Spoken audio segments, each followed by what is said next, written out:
बिस्मिल्लाहिर्रहमानिर्रहीम। अस्सलाम वालेकुम। मैं समी इब्राहिम और आप देख रहे हैं हमारा सोशल मीडिया। आज फिर मैं एक कहानी को अब उसकी ताज़ा तरीन आपको दूंगा, लेटेस्ट अपडेट दूंगा, जिसको ओवरसीज़ पाकिस्तानी बहुत गौर से आज देख रहे हैं। नज़रें सुप्रीम कोर्ट ऑफ पाकिस्तान की तरफ है। एक ऐसा मुकदमा, उसकी समाअत कल होने जा रही है 24 तारीख को, जो डिटरमिन करेगी बुनियादी तौर पर कि क्या जो बाहर से लोग यहाँ पर सरमायाकारी आके करते हैं उनका सरमाया महफूज रह सकता है, या यहाँ पर जिन लोगों के पास बड़े इख्तियारात हैं, जो बड़े बड़े पॉलिटिकल घराने हैं, या वो उस बिज़नेस पर कब्ज़ा करने में कामयाब हो जाते हैं। मैं पहले भी आपको TRG की स्टोरी और ज़िया चिश्ती की कहानी आपको सुना चुका हूँ। आज अभी तक की जो ताज़ा तरीन है वो आपके साथ शेयर करते हैं। एक तो कल उसकी हेयरिंग है मुकदमे की। 3 मेंबर बेंच है, जस्टिस अफ़गान और जस्टिस शफ़ी और जस्टिस मियां गुल हसन औरंगज़ेब।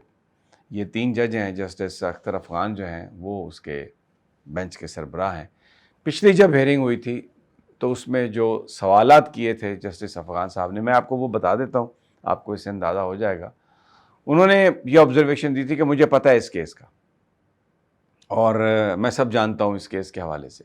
और ज़िया चिश्ती से उन्होंने कहा था मुखातिब होकर कि आपके पास तो 16% शेयर हैं, जबकि जो दूसरी पार्टी है, दूसरी पार्टी कौन है?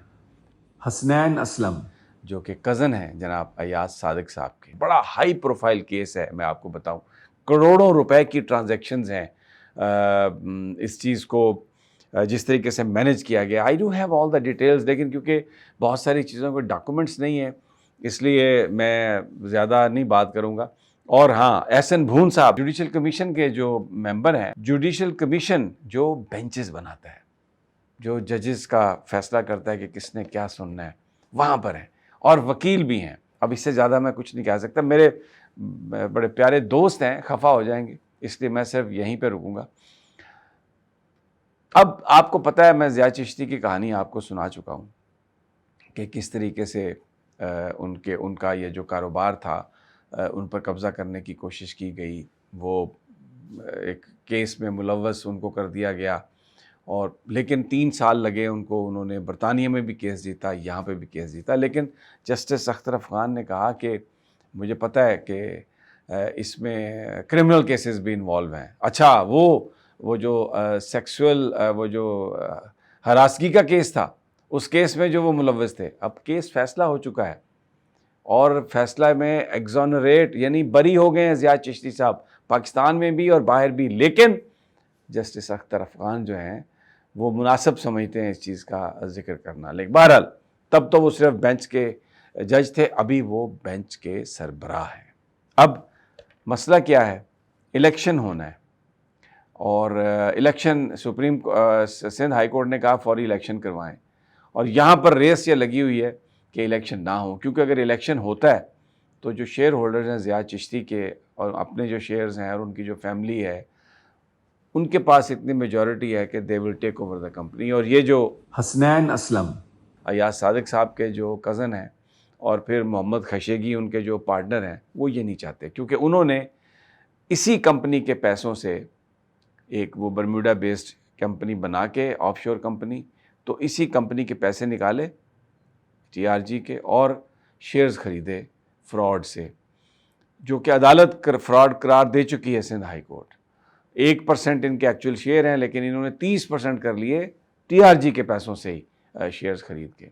और जो मोहम्मद ज़िया चिश्ती हैं जिन्होंने ये कंपनी बनाई थी, जो इस वक्त विक्टिम है, उनके पास 28% शेयर है एक्चुअली। और ये जो हसनैन असलम, जो खशेगी है, इनके पास एक्चुअली लेस देन 1% इनके शेयर्स हैं।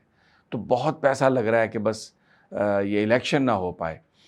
इसमें मैं हैरान हूँ, SECP ने भी कुछ रोल नहीं अपना प्ले किया। उनका काम ही ये है कि वो देखें कि कहीं कोई फ्रॉड अगर है या कोई इरेगुलरिटी अगर है तो वो उस बोर्ड को फारिग करें और नया उसका कोई सिलसिला बनाएं। लेकिन ऐसा कुछ नहीं हुआ, बिल्कुल। उन्होंने भी खामोशी इख्तियार की हुई है। अब कल ये मुकदमा है। इससे पहले मैंने आपको बताया कि ज़िया साहब जो हैं عدالت میں اس کے جو کوریڈورز ہیں ان میں ان پر فزیکل ان کے ساتھ مین ہینڈلنگ بھی ہوئی، کوئی ایف آئی آر بھی درج نہیں ہوئی، اور اب جو پارٹیاں ہیں وہ یہ کلیم کر رہی ہیں کہ بالکل ہر چیز مینیجڈ ہے، لیکن پورا جو اوورسیز پاکستانی ہے وہ دیکھ رہا ہے کہ یہ فیصلہ اس کا کیا آئے گا۔ اگر انویسٹمنٹ باہر سے جو لوگ لے کے آ رہے ہیں ان کی انویسٹمنٹ یہاں پہ محفوظ نہیں ہے تو کوئی نہیں آئے گا۔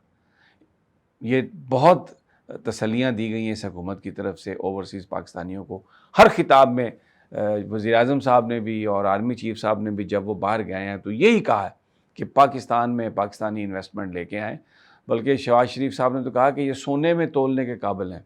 تو یہ سونے میں تولا اس طرح تولا جاتا ہے کہ آپ کاروبار پہ قبضہ کر لیں، اور جو ہائیسٹ فورم ہے آپ یہ دیکھیں، اس سے پہلے میں رپورٹ کر چکا ہوں، میں توہین عدالت میں نہیں جانا چاہتا یا میں کوئی اور بات نہیں کرنا چاہتا، ریٹن آرڈر کچھ اور تھا اور خیر جج تھے وہ، اور جو اسپیکنگ آرڈر کچھ اور تھا، ریٹن آرڈر کچھ اور آیا، اور الیکشنز 8 سال سے الیکشن نہیں ہوئے۔ لیکن ایک بات آپ کو بتا دوں، جیسے ہی یہ پتہ چلا کہ سپریم کورٹ نے اس کیس کو ٹیک اپ کیا ہے اور یہ ہلچل مچ گئی ہے، تو کمپنی کا شیئر جو ہے وہ 80-82 روپے تک چلا گیا، اور اس سے پہلے یہ 40-45 روپے پر تھا۔ اور اب اگر مارکیٹ کی اسپیکولیشن ہے کہ اگر یہ کمپنی اپنے اوریجنل اونرز کو واپس ملتی ہے الیکشنز کے ذریعے، کیونکہ یہاں پر جو پٹیشن ہے وہ صرف الیکشن کی ہے کہ الیکشن جو ہے اس کی اجازت دی جائے، اور جو سندھ ہائی کورٹ کا فیصلہ ہے اس پر امپلیمنٹیشن کی جائے، کیونکہ اس میں سندھ ہائی کورٹ نے کہا ہے کہ جو فراڈ سے آپ نے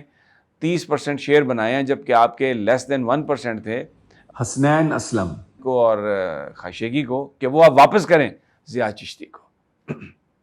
ویری انٹرسٹنگ۔ تو کل کا دن بہت اہم ہے، اب دیکھنا یہ ہے کہ ایاز صادق صاحب کا انفلوئنس جیتتا ہے یا انصاف جیتتا ہے۔ سپریم کورٹ میں شفیع صاحب اور گل حسن اورنگزیب صاحب 2 ایسے جج ہیں اس بینچ میں جو کارپوریٹ لاء کو سمجھتے ہیں، اور افغان صاحب جو ہیں وہ بھی میں سمجھتا ہوں کہ بڑے دھڑلے والے آدمی ہیں، دبنگ آدمی ہیں، بھلے ان کے جو کوسچن تھے پچھلی ہیئرنگ میں وہ جو بھی تھا اس کا مقصد، بٹ وی آر ہوپنگ کہ جسٹس ول پریویل۔ اور جو احسن بھون صاحب ہیں، اب تو بڑے ہائی پروفائل وکیل ہیں، جوڈیشل کمیشن کے ممبر ہیں، اور وہ جو کمیشن ہے بینچ بھی بناتا ہے، تو وہ لیٹ سی کہ یہ جو کروڑوں کی ہم سن رہے ہیں پیمنٹس کی خبریں، اور ادھر اتنے کروڑ، ادھر اتنے کروڑ، اس چیز کے لیے اتنے کروڑ، فیصلہ آئے نہ اس کے اتنے کروڑ، تاریخ لگوائے اس کے اتنے کروڑ، لیٹس سی کہ کیا ہوتا ہے۔ بہرحال آپ کو اپڈیٹ دیں گے۔ کل یہ امپورٹنٹ دن ہے اور دیکھتے ہیں سپریم کورٹ کیا فیصلہ کرتا ہے یہ 3 ممبر بینچ۔ اللہ نگہبان۔